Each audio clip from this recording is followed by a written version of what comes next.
Britain's King Charles is resuming his royal duties today after he was diagnosed and started treatment for an unspecified form of cancer back in February. Yeah, here's the King this morning, accompanied by Queen Camilla as they visit a cancer center in London to meet with medical specialists and patients. In a statement from Buckingham Palace, the King's medical team says they're, quote, very encouraged by his recovery so far. Joining us now is NBC royal commentator and Talk TV presenter Daisy McAndrew. Daisy, always good to have you with us. So Buckingham Palace said the King's treatment program will continue, but after making that first public appearance during Easter, tell us what this means for the King now to be returning to the public eye.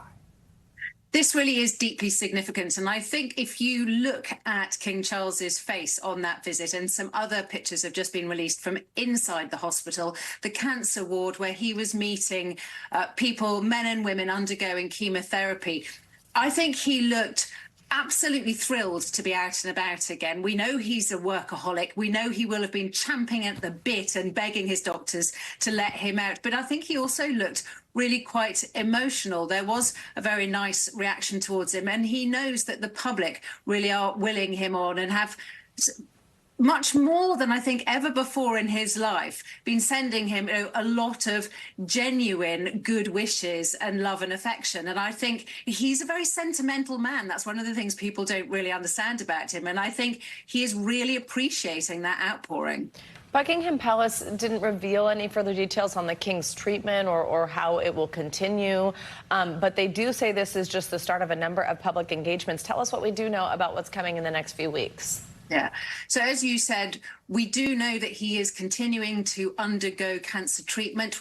I believe that he's having weekly treatment, mostly at home. You know, the medics are coming to him rather than him going to the medics. I think that's understandable. This, as you said, was the first public event when he was indoors with people, because of course we know that anybody that's might be immunosuppressant, that there is a danger to pick up other bugs and so on. So the doctors are trying to reduce that. We've got garden parties coming up at Buckingham Palace over the summer. We've got Ascot horse racing, which is Royal Ascot, and always you'd expect to see the monarch there. We know that the Japanese Emperor and Empress are due to come over in June, and that the King is very much hoping that he will be able to host them. So I think we expect to see more of him, but it will be on a week-by-week basis whereby the doctors will say yes or no to him.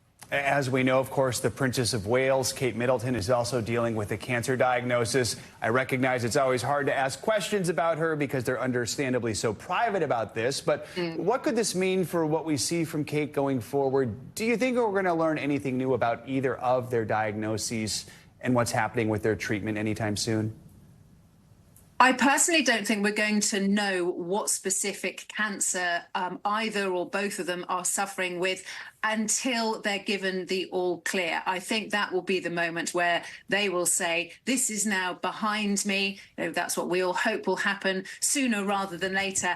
And this was what I was undergoing. But of course, the situations are very different, even though they look like, you know, one's a future queen, one's a current king. Actually, that is different. One is head of state. One has, you know, I'm not being unkind, he's a man in his 70s. His reign is going to be a lot shorter, certainly, than his mother's, and shorter than most of his predecessors. So this is a man in a hurry. He doesn't want to be confined to quarters. He wants to be out and about. And I think by him choosing to go to a cancer centre today, he wasn't retreating from his cancer. He was almost leaning into his cancer. He was trying to say to people, yes, I have cancer, so do millions of you. We'll get through this together. And I think that is a very modern approach, that we have never, ever been told that a previous monarch has cancer, even though retrospectively we found out his grandfather had cancer. His grandfather didn't even know he had cancer, but his doctors did.